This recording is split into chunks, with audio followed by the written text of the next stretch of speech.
नमस्कार, आप देख रहे हैं जेके 24/7 न्यूज। मैं हूं आपके साथ राजेश कुमार। वक्त हमारे खास कार्यक्रम ग्लोबल ब्रेकिंग का, जहां पर हम आपके लिए दुनिया भर से तमाम बड़ी खबरें लेकर आते हैं। एक्सपर्ट हमारे साथ जुड़ते हैं, उनसे खबर के हर एंगल को समझने समझाने की कोशिश करते हैं। तो कार्यक्रम की शुरुआत बड़ी खबर के साथ।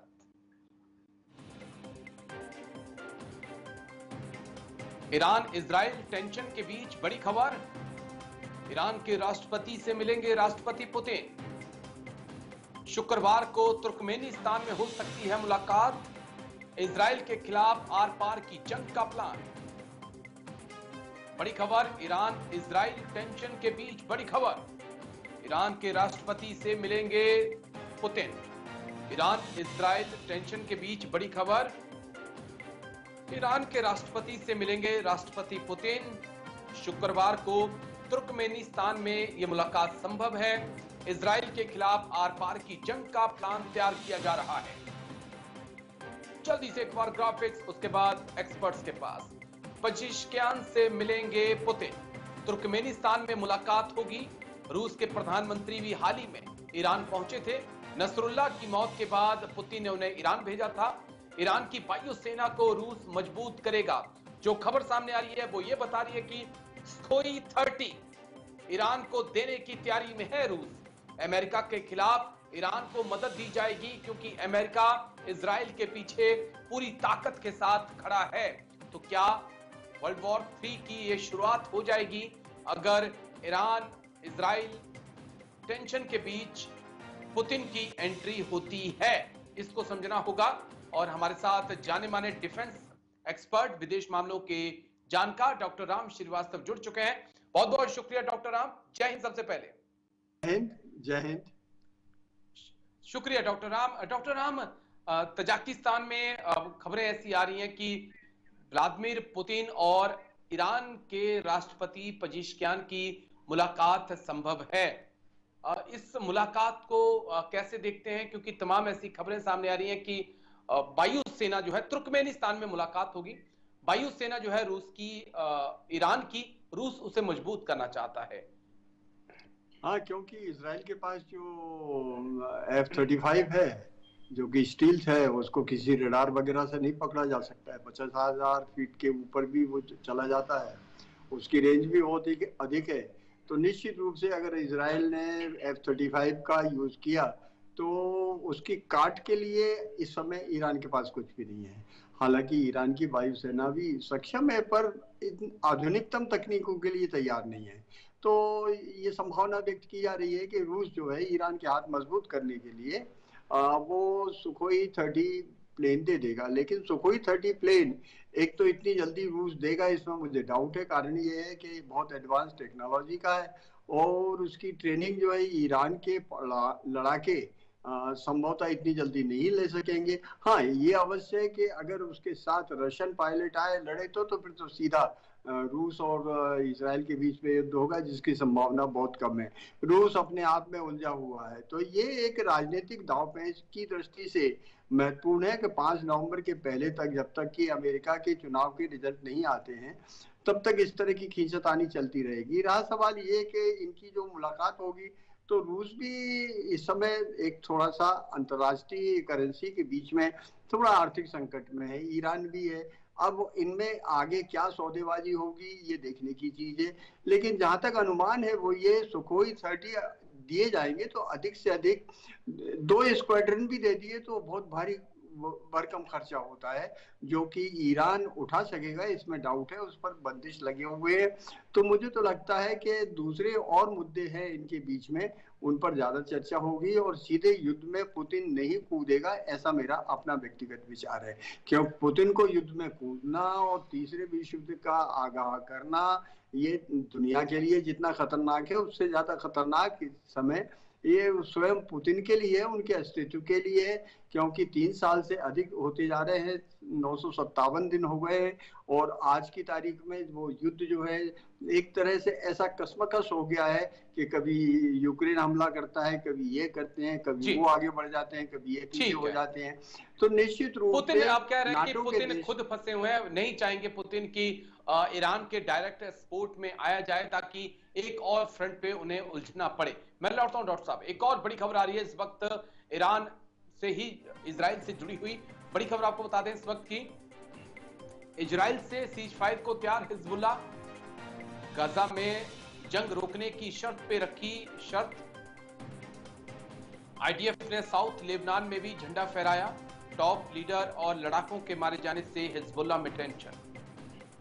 इजराइल से सीज फायर को तैयार हिजबुल्ला, गजा में जंग रोकने की शर्त भी नहीं रखी। आईडीएफ ने साउथ लेबनान में तगड़े ऑपरेशन किए हैं। इजराइल से सीज फायर को तैयार है हिजबुल्ला। जल्दी से ग्राफिक्स एक बार प्ले कर दीजिए, उसके बाद सीधा डॉक्टर राम के पास हम चलेंगे। हिजबुल्ला मांगे सीज फायर, हिजबुल्ला के डिप्टी चीफ का बयान। गजा में सीज फायर की वकालत, नईम कासिम बोला सीज फायर को तैयार, हिजबुल्ला को पहुंचा भारी नुकसान। साउथ लेबनान में आईडीएफ ने झंडा गाड़ा। नसरुल्लाह के उत्तराधिकारी सैफीदीन की भी मौत। डॉक्टर राम श्रीवास्तव, हिजबुल्लाह को लेकर कई दावे किए जा रहे थे, हिजबुल्लाह की ताकत को लेकर बड़ा बखान किया जा रहा था, लेकिन जिस प्रकार से नसरुल्लाह और उसके डिप्टी और तमाम टॉप लीडरशिप का खात्मा किया गया और जिस प्रकार से साउथ लेबनान में आईडीएफ अपने झंडे गाड़ रही है, ये दावा भी खोखला साबित होता हुआ दिखाई पड़ रहा है। डॉक्टर राम, बिल्कुल आपका अनुमान बिल्कुल सही है। क्यों? कारण ये है कि इजराइल ने बहुत डिप्लोमेटिकली और दूसरे सभी चैनलों का उपयोग करते हुए सामरिक दृष्टि से अगर आप देखें तो उसने सबसे पहले ईरान और सीरिया के बीच का जो लिंक है उसको खत्म कर दिया है, जिससे कि आगे कोई भी जो है आर्सेनल उनके पास नहीं पहुंच सके। अब हिजबुल्लाह का जो सप्लाई चेन जो है टूट गया है और वो ईरान उनको डायरेक्ट गोले बारूद हथियार सप्लाई कर नहीं सकता है। ईरान ने अपनी ताकत एक बार दिखा दी अपनी खींच मिटाने के लिए, उसने बम्बार्डिंग कर लिया, लेकिन उन मिसाइलों से इजराइल को कोई ज्यादा खतरा नहीं हुआ। और इजराइल ने चूंकि ये घोषणा कर दी है कि उपयुक्त समय पर उपयुक्त अवसर पर हम डिसाइड करेंगे, इसका बदला जरूर लेंगे, इसलिए ईरान में खलबलाहट है। यही एक कारण है कि ईरान के प्रधानमंत्री भी कतर में जाकर गुहार लगाया है और वहां से उन्होंने जितने भी अरब के देश हैं सबसे कहा है कि सीज फायर कराइएगा। और तो और वो लेबनान में भी आए, लेबनान से भी उन्होंने प्रार्थना करी और कोशिश ये कर रहे हैं कि किसी भी तरह से सीज फायर हो जाए। सीज फायर का मतलब इजराइल के लिए समझ में आ गया है कि फिर से आतंकवादियों को संगठित किया जाएगा, उनको हथियार सप्लाई किया जाएगा। इधर जो है यहूदी के जो अड्डे हैं यूथरो, उन पर जो है काफी बमबारी की है, ना केवल इजराइल ने की है, आपके यूके ने भी की है और अमेरिका ने भी की है उनके जहाजों ने, और बिल्कुल सतर्क लगे हुए हैं। ईरान अगर पलटवार करेगा तो ये विश्व युद्ध छिड़ जाएगा ऐसा अनुमान है। लेकिन विश्व युद्ध जब तक नहीं छिड़ सकता जब तक कि रशिया और चाइना मैदान में ना कूदे, और चाइना के कूदने का तो अभी कोई सवाल ही नहीं उठता है। और हाँ, एक जरूर इसमें खतरनाक खबर आई है, वो है फ्रांस में जो ओसामा बिन लादेन का लड़का रहता था अपनी अंग्रेज बीवी के साथ, उमर बिन ओसामा, उसको फ्रांस सरकार ने उसकी गतिविधियों को देख के निकाल दिया है। और ये भी माना जाता है कि ओसामा बिन लादेन का दूसरा बेटा इस समय अफगानिस्तान में गुप्त रूप से रह रहा है। और ये भी समाचार है कि उसकी रक्षा करने के लिए 450 से अधिक जो हैं स्नाइपर्स उसके रक्षा में लगे हुए हैं। और ऐसा अंदेशा है कि एक नया आतंकवादी का संगठन ये खड़ा हो सकता है, वो पूरे यूरोप के लिए टेंशन की बात होगी। लौटता हूं डॉक्टर साहब मैं आपके पास, एक और बड़ी खबर इस वक्त की, उसके बाद मैं आपके पास आता हूं। बड़ी खबर आपको बता दें इस वक्त की, जाकिर नाइक के बयानों से गुस्से में पाकिस्तानी, जाकिर नाइक को देश से वापस भेजने की मांग, अनपढ़ लोगों को पाक ना बुलाने की भी लोगों ने मांग की। भारत का भगौड़ा है कट्टरपंथी जाकिर नाइक, मलेशिया में शरण ले रखा है, पाकिस्तान के दौरे पर है। जाकिर नाइक के बयानों से गुस्से में पाकिस्तानी, जाकिर नाइक को देश से वापस भेजने की मांग पाकिस्तानियों ने की और ये भी कहा कि अनपढ़ लोगों को पाकिस्तान ना बुलाया जाए। भारत का भगोड़ा है कट्टरपंथी जाकिर नाइक। क्या कुछ पाकिस्तानी ने कहा, पहले वो सुन लीजिए, उसके बाद मुझे लगता है कि जाकिर नाइक के जो बयान है वो मैं आपको सुनाता हूं सिलसिलेवार से। आपको बयान सुनकर हैरानगी होगी किस हिसाब से इस जाकिर नाइक भगोड़े को तमाम मुसलमान जो हैं एक गुरु के तौर पे मान रहे हैं। लेकिन पहले बयान जल्दी से सुन लीजिए, जाकिर नाइक को सुन लीजिए पहले आप। 10% में अगर आप इन्फ्लुएंस करेंगे ब्लॉगिंग की तरफ, बेटर है कि अल्लाह की तरफ। भले आपका जो फॉलोअर्स आधे भी हो जाएंगे, 10% में मेरी आपकी दरखास्त है, मेरी आपसे इल्तिजा है, आप इस्लामिक यूट्यूब इन्फ्लुएंसर बनो। मे भी आपके फॉलोअर्स 4 मिलियन से 1 मिलियन हो जाएंगे। आपकी जो आपको पैसा मिलता है कब यूट्यूब से? बिल्कुल मिलता है। मैं तो पैसा लेता ही नहीं हूं। मुझे कहते आप अगर फेसबुक पे ऐड लेंगे आपको $50,000 पर मंथ मिलेगा। अरे भाई मुझे जन्नत जाने का $50,000, आप मुझे $50 मिलियन भी देंगे तो मैं ऐड नहीं दूंगा। Most of the social media पे ऐड देना हराम है। आपके चैनल पे लड़की आ जाएंगी, छोटे छोटे कपड़े में आ जाएंगी। अरे क्यों मुझे जन्नत में जा रहे भाई? मेरे YouTube सोशल मीडिया पे नो मोनेटाइजेशन। अल्लाह ताला मुझे रोज लाखों देता है तो क्यों मैं YouTube से लूं भाई? YouTube से हराम कमाई हराम है। YouTube के ऐड से अगर आप कमाते हैं, वो ऐड में लड़की आ जाएंगी, म्यूजिक आ जाएंगी, ये आ जाएगा वो, आप उसको में भी आप अल्कोहल ऐड को बैन करेंगे। लड़कियां तो बैन नहीं कर सकते ना? कर सकते क्या? नहीं कर सकते। अपने माशरे में पीडोफिलिया फैलेगा इसके वजह से। आप समझ रहे ना? हर इंसान समझता मैं तो इस्लामिक हूं। कमाने का यूट्यूब इन्फ्लुएंसिंग बहुत कम, कमाना तो छोड़ दो, मैं कमा सकता हूं। 24 मिलियन फॉलोअर्स है, बराबर ना? क्योंकि हिट बहुत है। तो मैं बोलता हूं मैं तुम लोग कमाओ पैसा, मुझे सवाब कमाने दो। We are specialized in social media. हम सोशल मीडिया में स्पेशलाइज्ड है। किस तरीके से थंबनेल बनाना, what is the difference between Facebook, what is the difference between. मैं कहता हूं मैं अल्लाह इन्फ्लुएंसर हूं, अल्लाह सेंटर्ड। मेरी आपसे इल्तिजा है, मेरी आपसे दरखास्त है, मैं मोहब्बत से मेरे भाई अब्दुल बासित, अल्लाह की तरफ लोग को, अल्लाह ने अगर आपको हुनर दिया है इन्फ्लुएंस करने का, अल्लाह की तरफ इन्फ्लुएंस करो, इंशाअल्लाह आपकी फॉलोइंग डबल ट्रिपल हो जाएंगी इंशाअल्लाह। तो और अल्लाह ताला आपको पाकिस्तान में रह के जन्नत में जाने के चांसेस बनिस्बत अमेरिका से तो सैकड़ों गुना ज्यादा है। को शादी करने के लिए मर्द नहीं मिलेंगे तो क्या ऑप्शन है उनके लिए? 2 ऑप्शन है। चाहे पहला ऑप्शन है कि वो ऐसे मर्द से शादी करे जिसकी बीवी ऑलरेडी है, या वो बाजारी औरत बन जाए।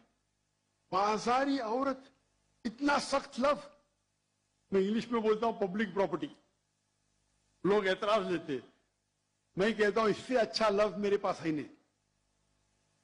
तो आप कोई भी एक अच्छी खातून को पूछेंगे, अगर आपको शादी के लिए कोई मर्द ऐसा नहीं मिल रहा है जिसके पास कोई बीवी नहीं है, और 2 ऑप्शन आपके पास है, ऐसे मर्द से शादी करो जो जिसकी शादी हो चुकी है, या आप बाजारी औरत बनो। कोई भी अच्छी औरत ये कहेंगी कि मुझे पहला ऑप्शन। तो ये टिप्पणी भी आई है, उसे किसने आमंत्रित किया है? कृपया अगली बार ऐसे अनपढ़ लोगों को आमंत्रित ना करें। सोशल मीडिया पर लगातार इस प्रकार के कमेंट्स आ रहे हैं, खासकर जाकिर नाइक को लेकर। डॉक्टर राम के पास हम चलेंगे। डॉक्टर राम, बहुत सुना था जाकिर नाइक के बारे में, सोशल मीडिया पर कई बातें आती थी, कई खबरें आती थी, लेकिन जब से जाकिर नाइक पाकिस्तान आया है, उनके बयानों को सुन के तो अच्छा खासा इंसान सर पकड़ ले अपना। बच्चियों से, लड़कियों से, महिलाओं से इतनी नफरत, ऐसा लगता है कि अलग ही दुनिया है इस इंसान की। डॉक्टर साहब, बिल्कुल बिल्कुल सही बोला आपने। ये जो इंसान भी कहना इंसानियत के मेरे ख्याल से बहुत विरुद्ध है, क्योंकि इसने अपनी जिंदगी में सीधा सिवा भड़काने के और दूसरा कोई काम किया नहीं है। जहाँ तक उसके खुद की जो काबिलियत का सवाल है, वो आजकल पाकिस्तान में अपने बेटे को लेकर गया, वो उसको भी लॉन्च करना चाहता। पाकिस्तान के लोग बिल्कुल नहीं चाहते, क्योंकि वो जो तकरीरें पेश कर रहा है, उन तकरीरों में जो कुरान शरीफ के खास मूल मुद्दे हैं उनके भी विरुद्ध चला जाता। उससे ये पता नहीं है आज क्या बोला कल क्या बोला, बस एक ही चीज है कि भारत के प्रति नफरत फैलाना, भारतीय संस्कृति पर प्रहार करना और ऐसी ऐसी बातें करना जिससे कि लोग जो है यहाँ विप्लव कर दे, उपद्रव कर दे, दंगे कर दे, फसाद कर दे।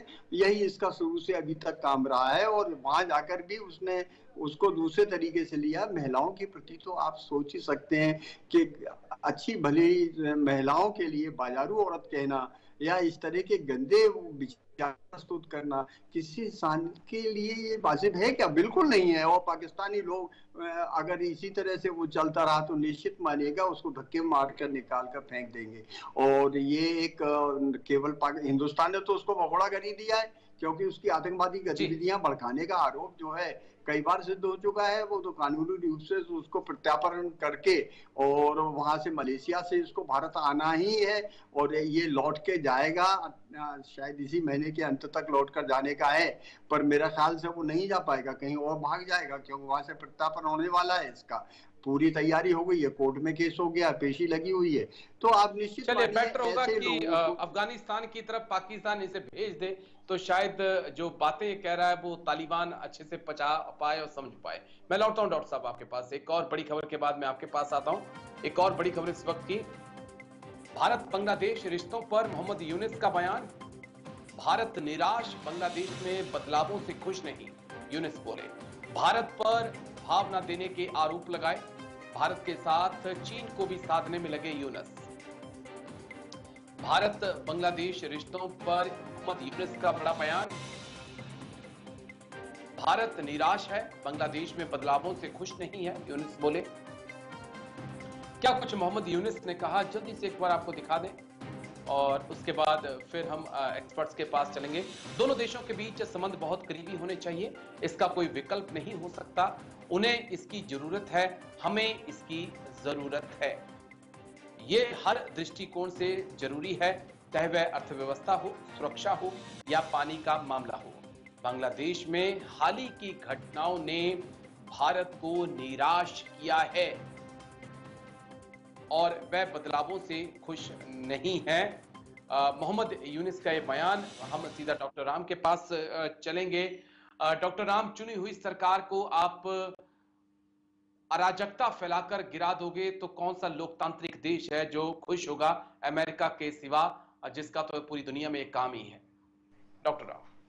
बिल्कुल सही बोला आपने। और निश्चित रूप से भारत का दुखी होना और एक जो आशाएं बांग्लादेश से थी कि जिस ढंग से वो प्रगति कर रहा था शेख हसीना के समय में, और आगे भी ये उम्मीद थी कि वो चीन को अपने यहाँ नहीं आने देगा और निश्चित रूप से भारत की सुरक्षा के लिए एक कवच के रूप में काम कर सकता था वो। लेकिन जब से ये अराजक तत्वों को सामने लिया है, और कहने के लिए तो छात्रों का वो आंदोलन था, लेकिन छात्र उसमें क्या थे? वो छात्र थे जो 10-10, 15-15 साल से वहां पर पढ़े हुए थे उनकी विश्वविद्यालय के हॉस्टल्स में और सिर्फ राजनीति कर रहे थे। राजनीतिक शरण स्थल बन गया था और उन्होंने भोले वाले लड़कों का यूज करके इस तरह का जनता का उपयोग करके जो कुछ भी किया, उसमें भी अब स्थापित हो चुका है कि फॉरेन फंडिंग कितनी थी और क्यों और किसने इस सब को किया है।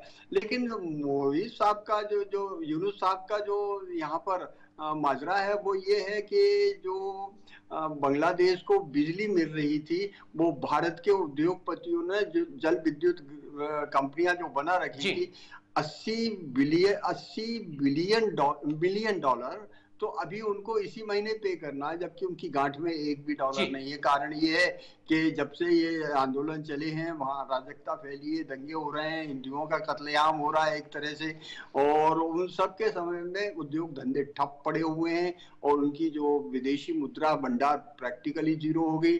चीन जो है अब दे नहीं सकता है क्योंकि चीन की खुद की खस्ता हालत है। जब तक कि उसको 4 पैसे देने के बाद 8 पैसे का लाभ नहीं हो तो चीन जो है कभी किसी को मदद नहीं करता है, या तो वो राजनीतिक रूप से आर्थिक रूप से शोषण करने की स्थिति है। लेकिन बांग्लादेश में जहाँ रोहिंग्या जो विस्थापित पड़े हुए आंतरिक वहां पर वो इस कई समय समस्या असुरक्षा इस चारों वक्त तरफ मोहम्मद फैली हुई है। यूनिस के सामने है, लेकिन मोहम्मद यूनिस चाहते हैं कि भारत के साथ संबंधों को पटरी पर लाया जाए।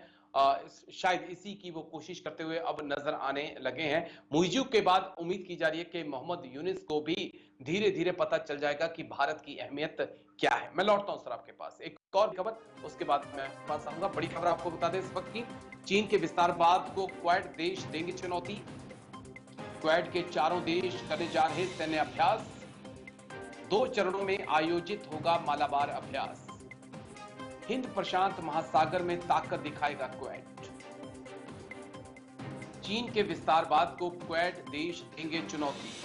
क्वाड के चारों देश करने जा रहे हैं सैन्य अभ्यास। चीन के विस्तारवाद को क्वाड देश देंगे चुनौती। बड़ी खबर आपको बता दें, क्वाड को चीन मानता है एशियाई नेटो। क्वाड कोई सैन्य संगठन नहीं है, खुले हिंद प्रशांत महासागर की चाहत क्वाड के चारों देश रखते हैं चीन के विस्तारवाद पर, लेकिन ये चारों लगाम भी लगाना चाहते हैं। चीन की लाइफलाइन को चेक लगातार करना इसका मकसद है। मलक्का स्टेट है चीन की लाइफलाइन। अमेरिका में हुई क्वाड देशों की meeting, Bharat, America, Japan, Australia इसका अहम हिस्सा है। डॉक्टर राम के पास हम चलेंगे। डॉक्टर राम, क्वाड देशों की एक बड़ी एक्सरसाइज, मलाबार एक्सरसाइज होने जा रही है। हर साल ये होती है, लेकिन इस बार और एक खास, क्योंकि हाल ही में अमेरिका में क्वाड देशों की मीटिंग हुई और जिस प्रकार से उस मीटिंग के बाद जापान का युद्धपोत ताइवान स्टेट में पहुंचा, एक मैसेज साफ दे दिया था कि अब क्वाड के पास एक दिखाने के साथ साथ खाने के दांत भी आने वाले हैं। दिखाने के साथ खाने के दांत भी आ चुके हैं और बड़े पहने हैं वो दांत, और निश्चित मानिएगा कि ड्रैगन के दांतों से कहीं ज्यादा तीखे हैं। अगर ड्रैगन ने थोड़ी बहुत भी हिकमत की और मलक्का जलडमरू मध्य में से इधर आने के लिए सामरिक दृष्टि से उसने कोई कदम उठाया तो उसको मुंह तोड़ जवाब मिलेगा। और यही एक कारण है कि क्वाड की जो ये संगठन है अपने आप में बहुत सक्रिय हो गया। ये सभी जो अल्टरनेटिव्स हैं उन पर विचार कर रहा है और योजना बना रहा है कि अगर ऐसा हुआ तो हम क्या करेंगे। निश्चित रूप से चीन के लिए एक चिंता का विषय इसलिए है कि उसकी जो मनोवृत्ति है, गरीब छोटे छोटे मुल्कों में जाकर वहाँ के भ्रष्ट राजनीतिज्ञों को घूस दे देकर और वहाँ के धन संपदा के लंबे चौड़े ठेके दे देना। आजकल राजेश जी, आपको ये जानकर आश्चर्य होगा, चीन के जो राजदूत हैं इस समय गाजा में भी घुस रहे हैं और वो चक्कर लगा रहे हैं। वो मालूम है क्या सोच रहे हैं कि ये जो विनाश हुआ है इस विनाश को साफ करने के लिए और रिकंस्ट्रक्शन के लिए हमको ठेके मिल जाएंगे। वो तो चाहते हैं इस तरह की विनाशकारी गड़बड़ और होती रहे जिससे कि उनको उनके जो करोड़ों जो है मजदूर हैं उनको काम मिल जाएगा। और निश्चित रूप से चीन के ऊपर नकेल कसने के लिए क्वाड की परियोजना बहुत सक्सेसफुल होने वाली है। राजेश जी जी, चलिए, बहुत बहुत शुक्रिया डॉक्टर राम श्रीवास्तव आपका। आप आए और इतनी बारीकी से आपने तमाम पहलुओं पर बात रखी। तो ग्लोबल ब्रेकिंग में आज मेरे साथ इतना ही, कल फिर होगी मुलाकात। दीजिए इजाजत, नमस्कार।